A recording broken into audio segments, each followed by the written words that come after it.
when you're on the path of spirituality, following your intuition, manifestation, co-creation, all of that, you're very likely going to have an increase in synchronicity around you. And it's one thing to see things kind of repeated around you.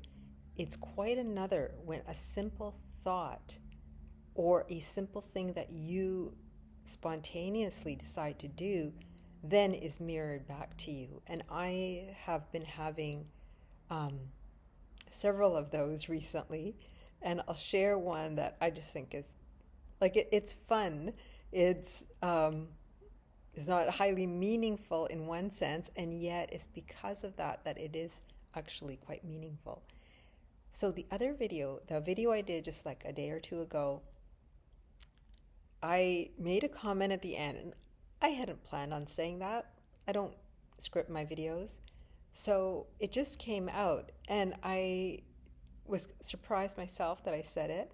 And basically, it was like, I recognize that my videos right now are very stream of consciousness.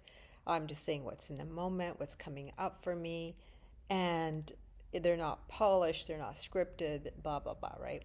But one day, people are probably going to look back at these videos and really find them interesting because of some of the details I'm talking about on my journey. Some of the experiences that I go through in my own decision-making process, what I go through in the process of trusting my intuition and recognizing it and then seeing the impact or effect, and the times that I may look like I'm laboring in such a slow way about, am I going to do it this way, or really wanting to follow the flow versus force something, manipulate something, make it happen. And one day that's going to be of relevance to people who may in the moment not understand why I'm making these videos. And then so this gets mirrored back. So here I'm talking about my future self, my future experience, the viewers I'll have in the future. And then today I watch a video in my feed by the top YouTuber, kind of saying this, doing the same thing. But of course, he started 10 years ago and continued and made it he's clearly his mission, his passion. And so it was just like, again, like if I'd seen that video 2 weeks ago, it would have been still fun, right? So it would have been fun to watch. But the fact that I literally said that out loud, and then the next day, like I'm seeing this video echoing the same thing, like that's an example of what you can call a sign. A sign, we'll see what happens, I don't know, but it's an interesting sign. And on some level, it's a reflection of that my energy is in flow and I'm in tune. So let me tell you about this short video. You can go look it up yourself. It's the famous MrBeast. I don't watch his videos, but I've watched, I think, maybe one interview about him with him in it, and maybe a little bit about him over years. So, I don't know enough, but obviously he's a top YouTuber. I know that. And this video is him at age 15. At age 15, talking to the camera, sitting at home like a teenager would, and just talking like, okay, I have 8,000 subscribers today, and in 10 years, I better have 1 million. That's what I hope, and if I don't do it, I'll probably be a loser, but oh no, who knows, whatever. This is what I'm looking for. And who knows what I'll be doing in 10 years, and hopefully I'll be on YouTube. And, so here's this young kid putting it out there and putting out what at that time was a big goal. And today he's the top. I mean, I don't think any other YouTuber, most millions of us can't fathom what it would be like to be at that level. And not that everybody wants to be by any means, but I'm just giving an example of this person who has this future self that he's so clear about, clear enough that he's going to say it online publicly, And so now, I guess 10 years later, I'm guessing he must be 25 now, obviously 2025. And he's published this video. And in the last day, so remember, he had 8,000 subscribers 10 years ago. He wanted 1 million by now. I do not know how many tens of millions or more he has. But in the last day, 24 hours, this little video that he put of himself at 15 now has 21 million views already, and obviously growing. So the power of not only having a connection with our future self by honoring our true desires, by taking action in the moment in whatever way we know how. And I can say, for example, like 2 years ago, I would have an occasional video call with a friend that I met through an online program. And we were having these conversations, and we do similar work, but in different ways. And these conversations were so potent that I actually said to her, I said, it would be so cool if we actually took parts of these conversations and then put them on YouTube as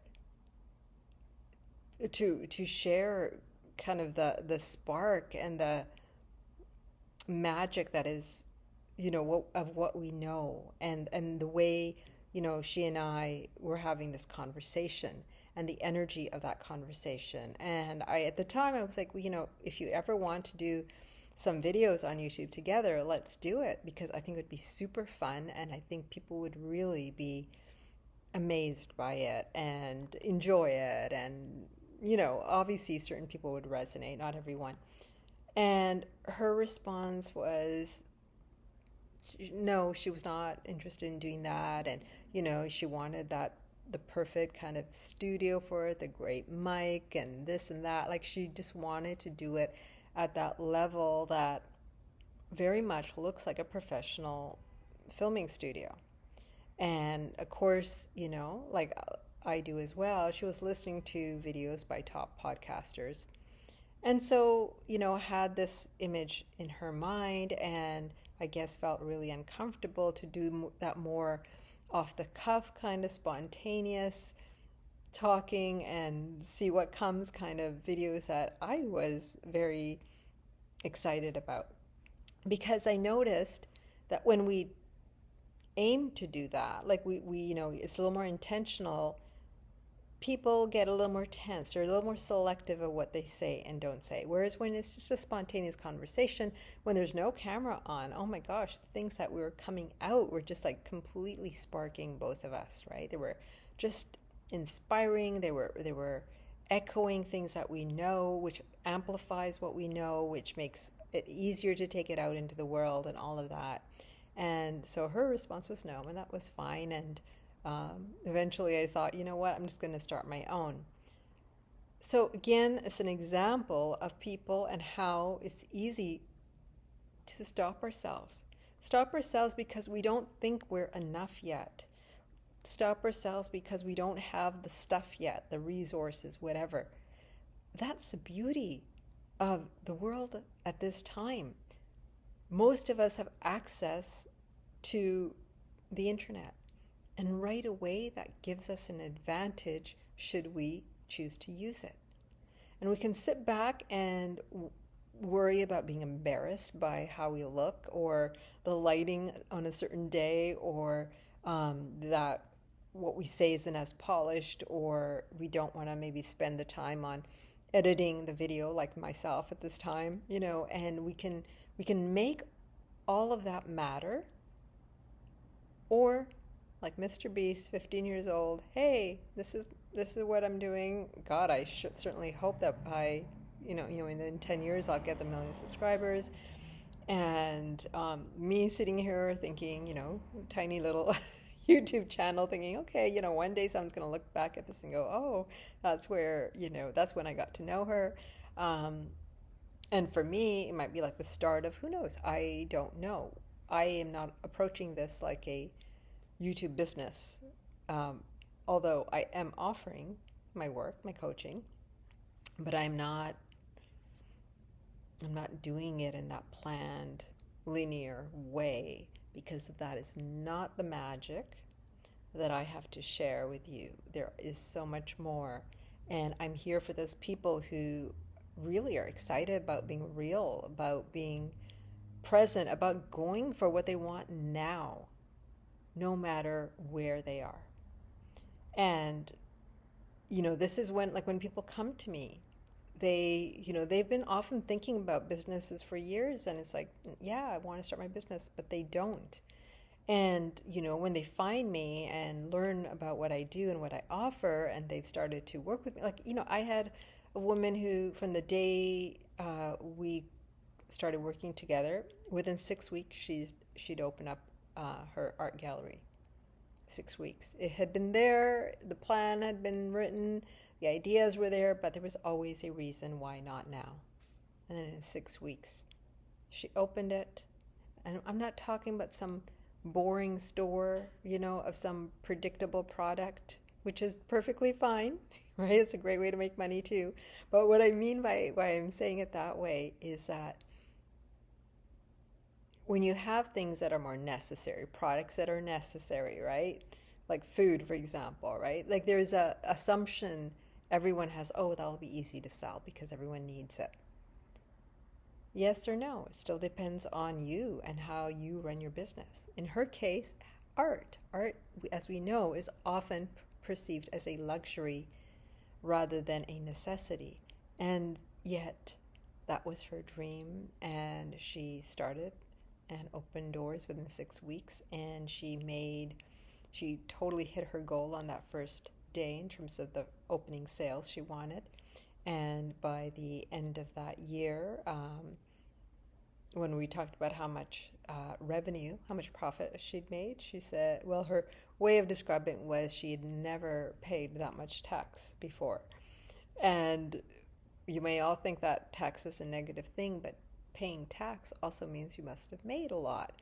And so it actually is a really positive thing.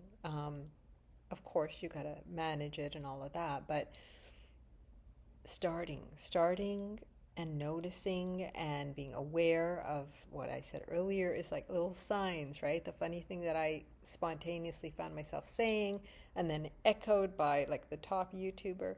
And it's just kind of a little smile or a little wink. That's the way I see it on my journey.